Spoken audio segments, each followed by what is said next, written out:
Иә, армысыздар, бармысыздар, нармысыздар, зормысыздар, қалайсыздар дейді ғой.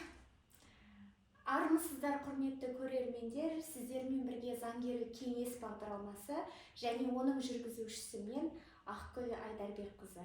Бүгін бізде қонақта заңгер Әбдібеков Мұхамеджан ағамыз. Мұхамеджан аға, қалыңыз қалай? Аллаға шексіз шүкір, бәрі жақсы, ойдағандай. Иә, армысыздар, алматылықтар. Жаңа келе жатқан алдымыздағы барлық мерекелер құтты болсын. Иә. Осы біздің заңгерлік кеңес жобасының жүзеге асып жатқанына 3 жылдай уақыт болды аға. 3 жылда қандай елімізде өзгерістер болды, заң жағынан халық қаншалықты құқықтық тұрғыдан сауатты болды? Бәрекелді, өте жақсы, өзекті сауал. Расында да 3 жыл үлкен уақыт қой, көп өзгерістер әкелетін. Әрине өзгерістер болып жатыр. Көбісі байланысты біздің жастарымыздың сауаттылығына. Расында да кешегі басталған жоба етін, ақысыз тегін заң кеңесі деген жоба етін, әлеуметтік мемлекеттік жоба Алматы қаласы әкімдігінің қоғамдық даму басқармасының тапсырысымен жүзеге асқан. Бұл жобаны жүзеге асырып отырған қоғамдық қор Social Project Management Center деп аталады. Осы қазақшалап айтатын болсақ, осы жобаның атын. Бұл әлеуметтік жобаларды басқару орталығы қоғамдық қоры дейді. Директоры жас жігіт, Бейбіт Молдахметұлы деген жігіт осы жұмысты ұйымдастырып жүргізіп жүрген. Әрине, бұл жобаға кәсіби майталман заңгерлер тартылды. Оның ішінде Қуандық деген жігіт, өзі заңгер, өзі медиатор, үлкен жұмыстар атқарып жатыр. Қуандық Ауғамет дейді. Біраз жұмыстар жасадық, ол екеуміз бүгінгі күні. Бұл жобаның аясында тек қана заңи кеңес беру ғана емес, бұның ішінде сонымен бірге ақпараттандыру, өйткені бұлардың бәрі заң көмегін беру деген үлкен қызметтің түрлері. Ақпараттандыру, ол жалпы тұрғындарға арналған, сол жұмыстар жүріп жатады. Сонымен қатар заң кеңесін беру. Оны орысшалап айтып жатсақ, юридическая консультация деп жатады. Қазақшада аударып жатады, заң консультациясы деп. Ал жалпы заң кеңес беру деп аударылып жүр бүгінгі күнде. Өйткені мемлекеттік тілде сөйлеуіміз керек қой. Басқа өзге тілмен біз еш нәрсені бұлғамауымыз керек, өзіміздің сөзіміздегі, ойымыздағы. Өйткені тек қана мемлекеттік тіл арқылы ғана, мемлекеттік отандық елдік сана қалыптасады, ұлттық сана қалыптасады. Ал енді бүгінгі күні заңдарымыздың көбісі заң жүзінде мемлекеттік тілде жүріп жатыр. Оған біз кімдерге рахмет айтуымыз керек бүгінгі таңда? Әрине, азаматтарымызға бірінші орында. Өйткені мемлекеттік тілді құрметтеп көтеріп жатқаны солардың сол ізгі амалдардың арқасы. Ізгі амалдың түрі ол қарапайым ғана ғой. Өз ана тілінде, мемлекеттік тілде, басқа ұлт болса, мемлекеттік тілде сөйлеу. Өйткені туған тілмен, ана тілмен мемлекеттік тіл ол әр азаматқа міндетті. Әр азаматқа міндетті. Мінекей, сол жобаның аясында, заң кеңесі жобасы аясында бүкіл қаланың аудандарында жұмыстар жүріп жатты, емханаларда, сонымен қатар саябақтарда, халыққа қызмет көрсету орталықтарында, базарларда, содан қатар сауда үйлерінде, яғни адамның көп шоғырланатын жерінде. Заң кеңесі тегін дегеннен кейін әрине адамдар тартылып жатады, келеді. Енді көп емес, өйткені кейде аз болып қалған кезде тартамыз ғой, келіңіздер деп, сонда өзіміз бәрін білеміз деп жатады. Иә. Бірақ әрине әр адам мынау нарық заманында заңгерлік сауаттылығы, қаржыгерлік сауаттылығы молынан болып жатырса, нұр үстіне нұр. Ол жақсы, ол керек нәрсе. Көрдіңіз ба? Ал бірақ майталман кәсіби заңгерлерден алу кеңесті, ол әрине үлкен ізгілікке, жақсылыққа жол ашып жатады. Мемлекетіміздің бүгінгі тізгінін ұстап жатқан азаматтарға үлкен рахмет айтуға болады. Өйткені ол кісілер заңдарды шығарып қойды, жан-жақты, бүкіл қоғамдағы қарым-қатынасты реттейтін. Міне, біз енді мына 3 жылдың ішінде байқағанымыз, жаңағы азаматтарымыздың көбісі мен білемін деп кетіп бара жатқандардың бәрі расында да сұрақ қойған кезде сол білмей жатады. Көрдіңіз ба? Сол себептен де көп жаңағы нелер болып жатады. Қылмыстар, көп жаңағы құқық бұзушылықтар, көрдіңіз ба?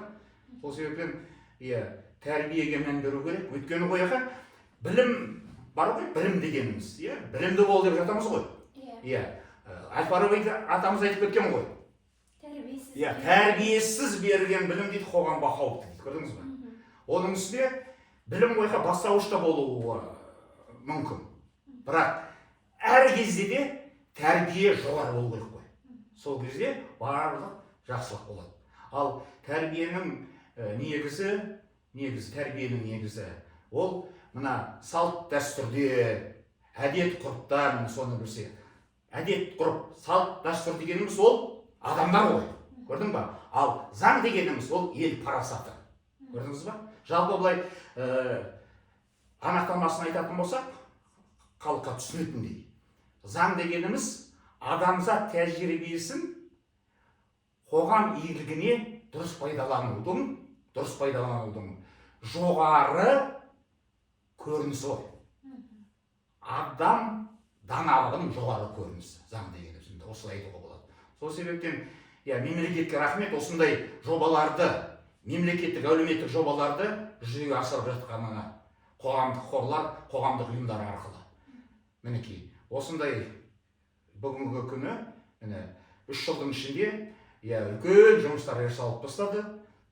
Заң демекші, адвокаттық қызмет және заң кеңесі жайлы заңымыз да бар. Ол жерде көрсетіліп қойған. Көрдіңіз ба? Сол жаңа 2 түрін айтып отырмыз заң кеңесінің. Сонымен қатар, онымен кім айналыса алады? Әр мемлекеттік қызметкер деп айтуға болады. Әр мемлекеттік қызметкер біздің мемлекеттік органдағы өз тарапынан сауатты болу керек. Өйткені біздің мемлекеттік қызметіміздің бәрі заң негізінде орналастырылған ғой, көрдіңіз ба? Біріншіден.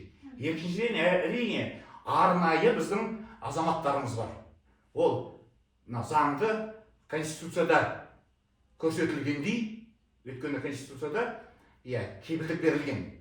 Әр азаматқа, қоғамымызға заңды дұрысынан біліп, жүгіне білуіне, әділет орнатуға, сол себептен олардың ең бірінші көмекшілері, ол адвокат қорғаушылар дейміз, нотариустер, содан кейін соттың шығарған нелерін жүзеге асыратын бізде кім?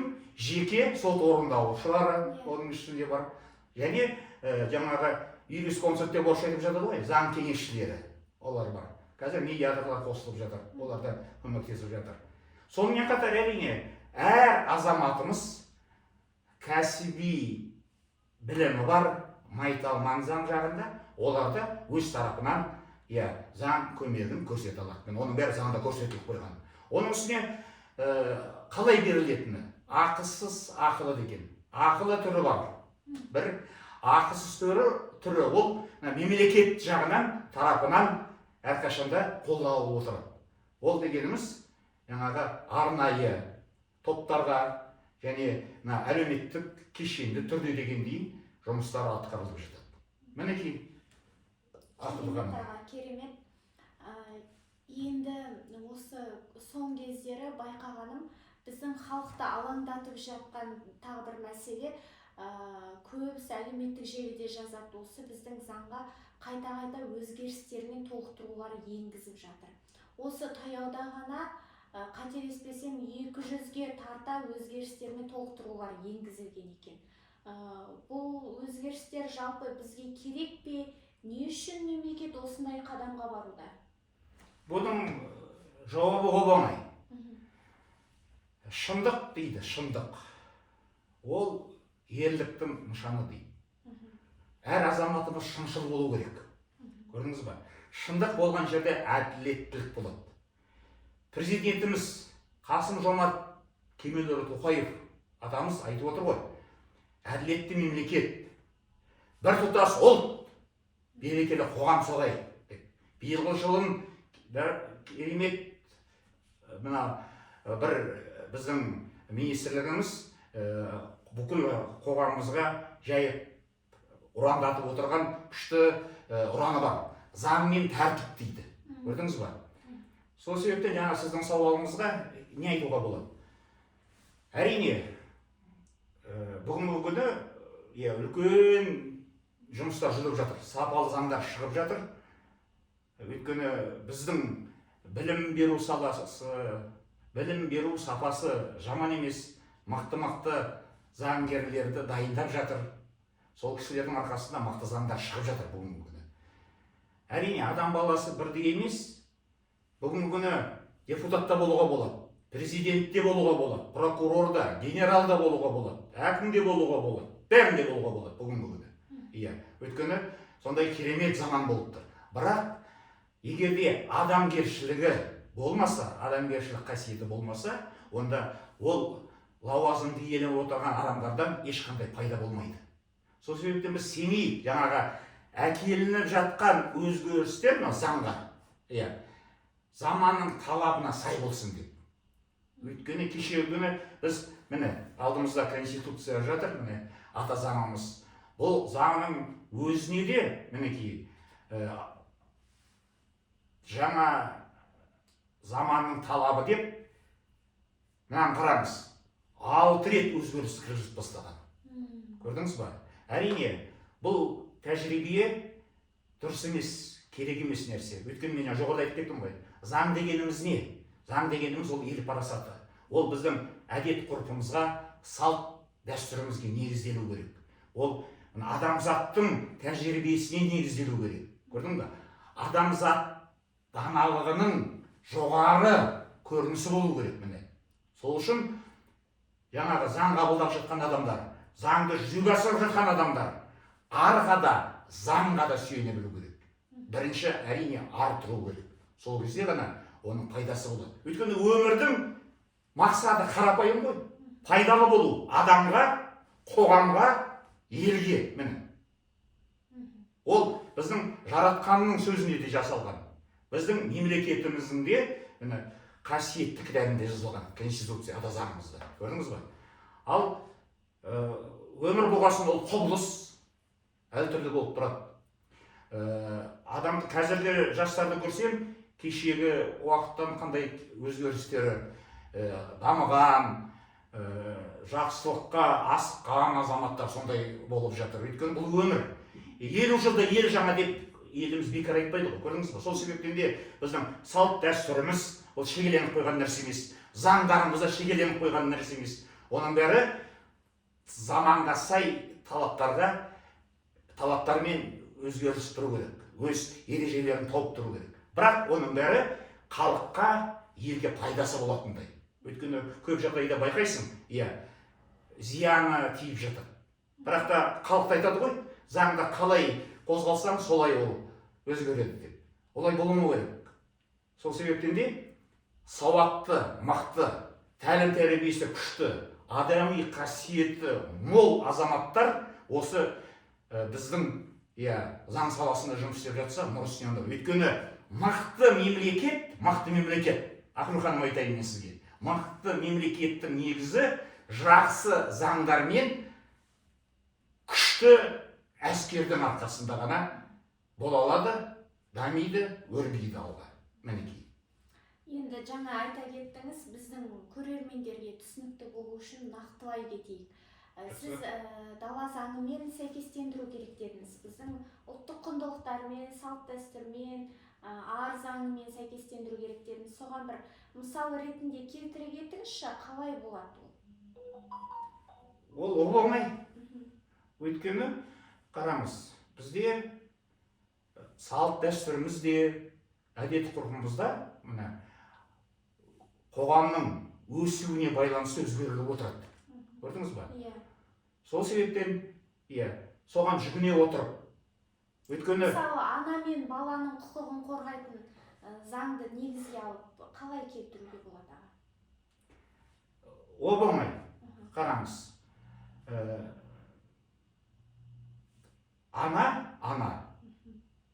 Ана бүкіл адамның анасы, елдің анасы ана деген. Қазақта бекер айтпайды. Ана дейді, бір қолымен бесік тербетсе, екінші қолымен әлемді тербетеді дейді. Сол себептен тәрбие, анау отбасынан басталу керек. Неге? Өйткені отан отбасынан басталады. Көрдіңіз ба? Жаңағы жоғарыда айтып беріп отырмын ғой мен. Жаңағы білімнің өзі бастауыш болуы мүмкін.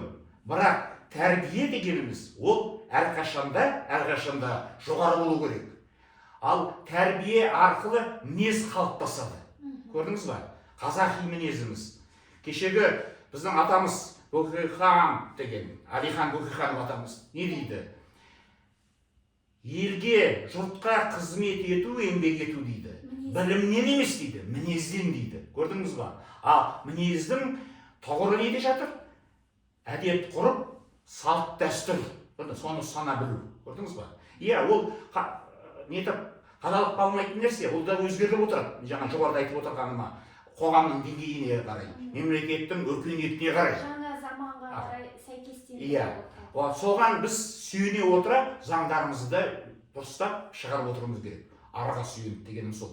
Өйткені, көрдіңіз ба? Заң, ол өмір қалпы. Көрдіңіз ба? Соны түсіне білу керек. Ал ата заңымыз, бүкіл заңдарымыз біздегі, еліміздегі ата заңнан басталуы болады. Мына жерде бәрі жарияланған. Осыған қайшы болмау керек. Бірақ қайшылық тұстары да кездесіп жатыр. Көрдіңіз ба? Сол кезде ғана бәрі дұрыс болады.